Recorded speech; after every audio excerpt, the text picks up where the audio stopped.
Good morning. First, our main story. The Hollywood actress Debbie Reynolds has died just one day after the death of her daughter, the film star Carrie Fisher. She was 84 and is believed to have suffered a stroke. Her career spanned 7 decades, but she was best known for her role in the 1952 musical Singing in the Rain opposite Gene Kelly. Our Los Angeles correspondent David Willis reports. Good morning, it's great to stay up late. Good morning to you. Debbie Reynolds, 19 years old, singing and dancing on film for the very first time. It was her performance alongside Gene Kelly in Singing in the Rain that set her on the path to fame. Born in Texas, Reynolds moved with her family to California and landed a contract with Warner Brothers after winning a local beauty contest at the age of 16. She married the popular crooner Eddie Fisher, and together they had 2 children, Carrie and Todd. He later left her for Elizabeth Taylor, a friend of hers at the time. 2 subsequent marriages also ended in divorce. A popular choice for movie musicals in the 1950s and 60s, Debbie Reynolds earned an Oscar nomination for her depiction of the Titanic survivor Margaret Brown in The Unsinkable Molly Brown. She opened her own hotel in Las Vegas in 1992, filling it with movie memorabilia she'd accumulated over the years. But the business folded, and she was eventually forced to auction off the artifacts. Well, my personal life is always sort of like this. So that little choo-choo train says, I think I can, I think I can, I think I can. I seem to marry very poorly. I have no taste in men. Luckily for me, God was good, and I have 2 wonderful children, and my son helps me run my little hotel here in Vegas.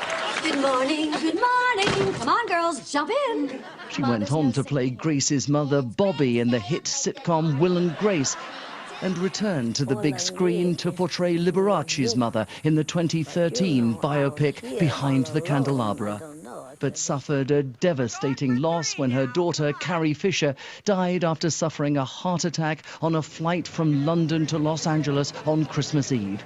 She herself was taken ill whilst discussing the arrangements for Carrie's funeral. Singer, dancer, Hollywood icon, Debbie Reynolds was 84. Correspondent David Willis joins us now from Los Angeles.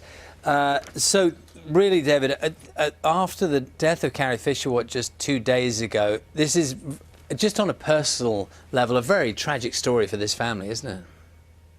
Absolutely, and poignant and ironic as well, Charlie, bearing in mind that Debbie Reynolds had been at her son Todd Fisher's house in Beverly Hills when she was taken ill. Apparently, they had been discussing plans for Carrie Fisher's funeral. She developed breathing difficulties, was taken to hospital, and a couple of hours later was said to have died, it appears, of a stroke. Now, Todd Fisher has said that her final words were, "I just want to be with Carrie." He has said that for his part, he is heartbroken, and this truly is a family tragedy, Charlie, because spare a thought, if you will, for Billie Lourd. Now, she is Carrie Fisher's daughter. She is also an actress. It was she who revealed to the press that Carrie Fisher had died on Tuesday, and she, in the last 24 hours, has lost both a mother and a grandmother. David, just a thought for us. Debbie Reynolds, very much a star from a different era of Hollywood. Very much so. A Hollywood icon, if you like, a star from the golden age of Hollywood. This is somebody who got their big break at the age of 19 in a film with a veteran called Gene Kelly, who was, by all accounts, not terribly impressed with the selection of this young ingenue as the lead lady in that film. But she blew everyone away, despite having never sung or danced on camera before. She went on to make a series of films in the 1950s and 1960s before transferring to television and the stage. David, for the moment, thank you.